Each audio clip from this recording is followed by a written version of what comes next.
And of course, as soon as you start pulling up minerals, this is when you want to start just throwing out command center after command center after command center, because yeah, you're going to be bringing a lot of minerals now.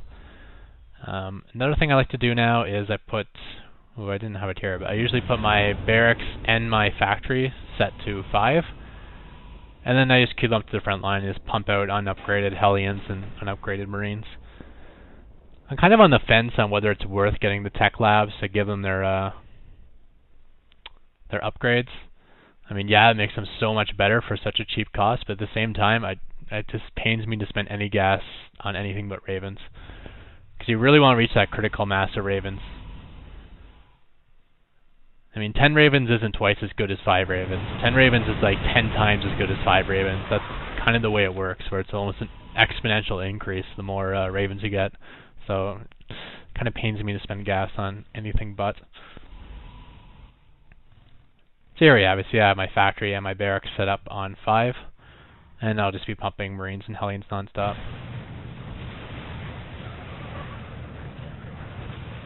So coming in now, I did catch his C as a relist out position, so just dropping down a bunch of auto turrets.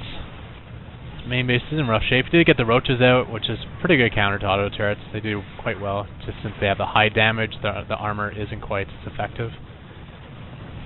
It's only reducing 16 damage down to 13, which is only about a 20% decrease. Unlike Zerglings, where it's about 90% decrease. But I also did get the auto turrets in this base, and even threw down a couple here, but they weren't able to survive. So I actually got auto turrets down all of his bases and kind of crippled most of them. Looking at the income tab, you can see it's 62 harvesters over 24 now. Even got 6 kills on that Viking before it died. He kind of had a free reign in there. And I believe the mutas, yeah, they just A-moved into this expansion and died. I guess his attention was taken over here for good reason. Look at these auto turrets. This is at 2 times speed, remember, too. These things last for 4 minutes now, 240 seconds. And once again, just getting down more expansions.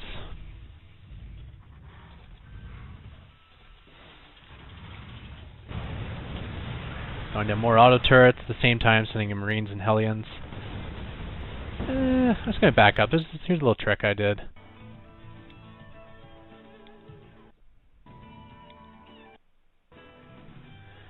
So you got Marines and Hellions, right? And I don't want to micro them whatsoever, so I just kind of want to A-move them out. So if I just A-move them both together, Hellion's going to arrive way before the Marines do. So what I do is I actually send out the Marines first. How far did I back up? I think I backed up way too far, didn't I? There you go. See, I send out the Marines, and then for the Hellions, I just kind of send them in here, and then I send them across. I just needlessly make it a longer route for those Hellions, just so it'll take them longer to arrive, and now they both arrive at the same time. And I'm not microing these whatsoever, but I got them both here at the same time. I even did find time here to hold my Hellions into the back, just so I can roast some more drones. And while all that was going on, Auto Turrets is ending his main base. Goodbye, Hive. You had a good life. He did get his Ultra stand down before the Hive died, though, and Ultras do counter Auto Turrets pretty well, but that's not going to be much of a difference. Same time, sending out these Hellions kind of clear out any scouts that might be here. Did not time that well, as he actually did spot me, throw down the command center before he died. So he is sending out all his units. But at the same time, when he's out of position, that means it's free reign for me here.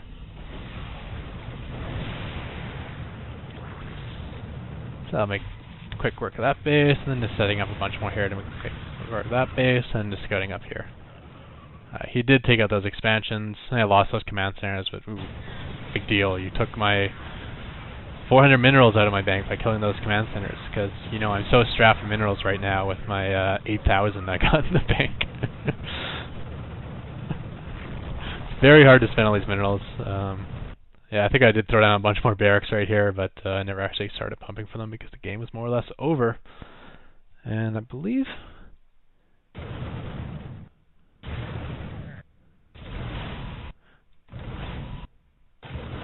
Let's see what these altars do.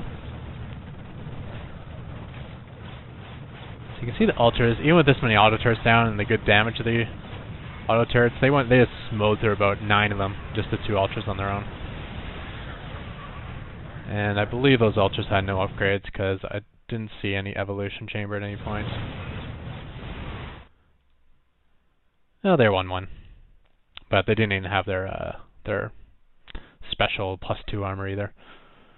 So you can imagine properly upgraded ultralists are not the best thing to be fighting with auto turrets.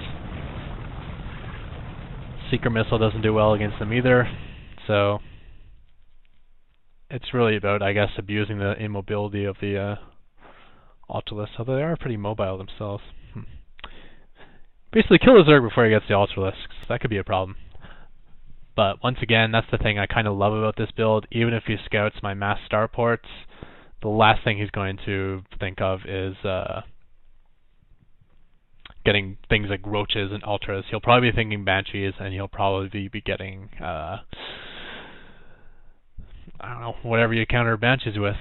Maybe hydras, but probably mutalisks, and probably a lot of mutalisks, which really aren't that big of an issue. Just throw down a point defense drone and then a bunch of auto turrets, and by the time the point defense drone is dry, you'll have enough auto turrets to protect you.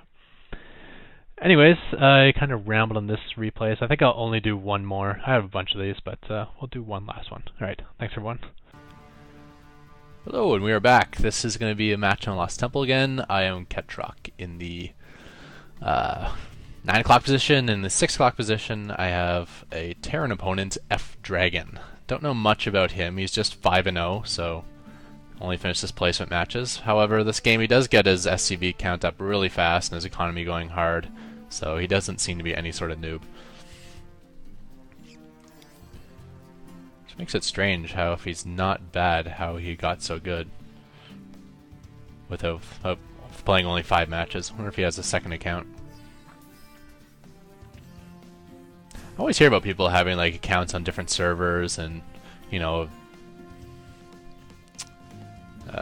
like a hidden account on the same server and things like that. Do people actually buy multiple copies of the game to get all these accounts? Or is there actually a way to get multiple accounts? I do not know. So F-Dragon is sending out a scout. I'm just going to speed up to 4x speed because this is going to be more or less my normal opener. Fast expand build order, lots of gas. Try to get rush to the energy upgrade on my Raven, get down a bunch of starports, and then pump Ravens. So it looks like Terran is going 2 racks into fast expand. And he's just getting my base now. He knows where I'm located, but this is the first time he spotted it, and you can see that I fast expand as well. So actually sending out a small force. Wonder if he noticed whether that was a fortress or an orbital. Nice to avoid that cliff. See, little things like this, just avoiding that cliff on the way in without knowing I had anything up there. This guy is definitely no scrub.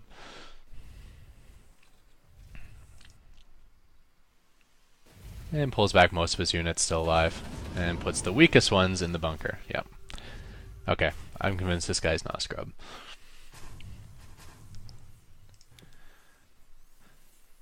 And again, rushing for the starport just so I can get energy upgrade as soon as possible. And if I were facing Zerg, I get a Viking. Looks like I still get a Viking anyways, mostly just to scout with, I believe. I did spot where his starport is. Sometimes I like to just rush his starport with my first Viking. You never know if you'll intercept a Banshee or a Raven popping out of it. Or a Viking with a bunch of Marines. Oh well. I'm getting my missile turret set up. That is to prevent the drop because I am very susceptible to medevac drop right now. Even one medevac full of Marines right now, all I have is a handful of Marines and SCVs. It would be a difficult battle for me.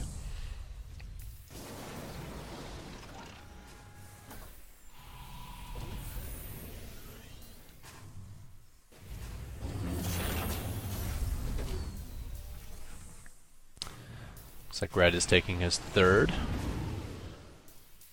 at the high yield, where I'm taking my third at the island expansion. Oh, I'm not actually taking it, I'm just kind of sitting here and having a nice little rest. Oh, okay, there, now I'm taking it. And fourth, this is kind of the point in the game where I started stockpiling minerals, and I have so much minerals I can expand. I can't expand fast enough, basically. I think he did catch sight of this command center floating over when I passed by this Zelnaga. I should be careful to make sure I go bypass the sight range of the Zelnaga when I do that next time. I think he killed maybe 4 or 5 SCVs, maybe 6. But with 3 missile turrets up, I should be fine now. Oh, missed something. Alright, we gotta slow this down.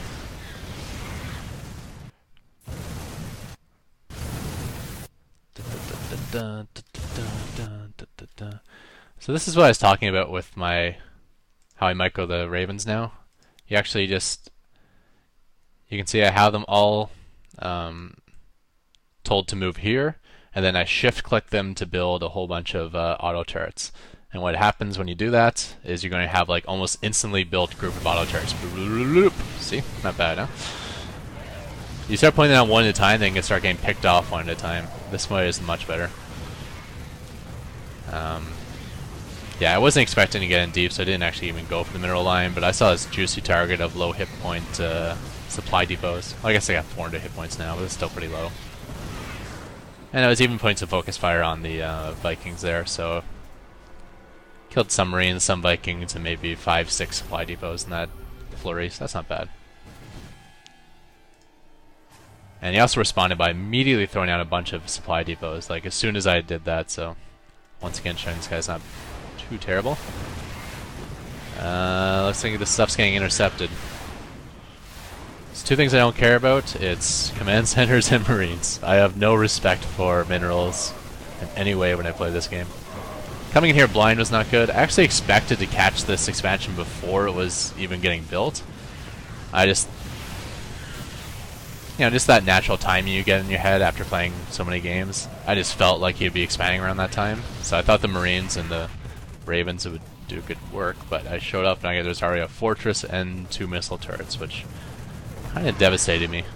Missile turrets did a lot of damage on my Ravens, however, at least I was able to get these auto turrets down to shut down the mining.